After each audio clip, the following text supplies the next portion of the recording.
Assalamualaikum warahmatullahi wabarakatuh. Masih dengan saya Muhammad Ferdi Fauzi Cesario dari Fakultas Sains Serapan, Prodi Agroteknologi semester 7, peminatan agronomi.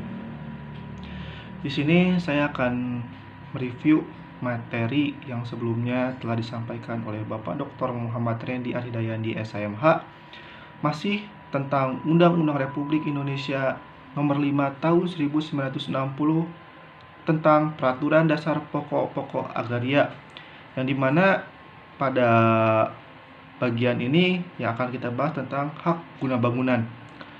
Pada bagian 5 hak guna bangunan, pasal 35 ayat 1, hak guna bangunan adalah hak untuk mendirikan dan mempunyai bangunan-bangunan atas tanah yang bukan miliknya sendiri dengan jangka waktu paling lama 30 tahun.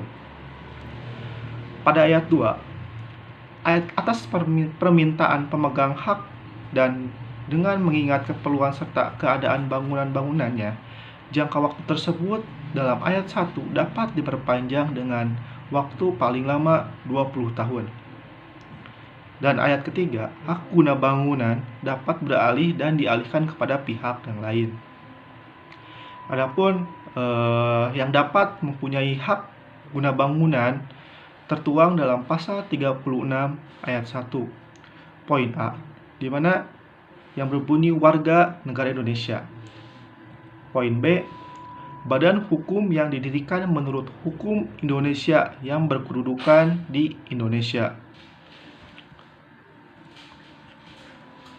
Dalam pasal 37, hak guna bangunan terjadi apabila poin A, mengenai tanah yang dikuasai oleh negara karena penetapan pemerintah.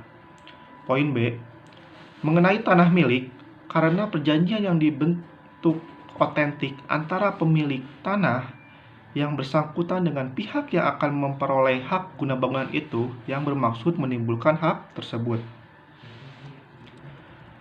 Dalam pasal 38, hak guna bangunan termasuk syarat-syarat pemberiannya, demikian juga setiap peralihan dan hapusnya hak tersebut harus didaftarkan menurut ketentuan yang dimaksud dalam pasal 19. Ayat 2, pendaftaran termasuk dalam ayat 1 tadi merupakan alat pembuktian yang kuat mengenai hapusnya hak guna bangunan serta sahnya peralihan hak tersebut, kecuali dalam hak itu hapus karena jangka waktunya berakhir. Dan yang uniknya di tentang hak guna bangunan ini adalah di pasal 39, gimana hak guna bangunan dapat dijadikan jaminan utang dengan dibebani hak tanggungan. Itu. Adapun hak guna bangunan dapat hapus karena beberapa hal seperti yang tertuang dalam pasal 40 yang berbunyi poin A, jangka waktunya berakhir. B, dihentikan sebelum jangka waktunya berakhir karena sesuatu syarat tidak dipenuhi. C, dilepaskan oleh pemegang haknya sebelum jangka waktunya berakhir. D, dicabut untuk kepentingan umum. E, ditelantarkan. F, tanahnya musnah tentunya itu.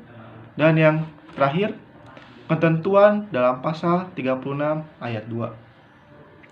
Mungkin sekian review materi yang dapat saya sampaikan.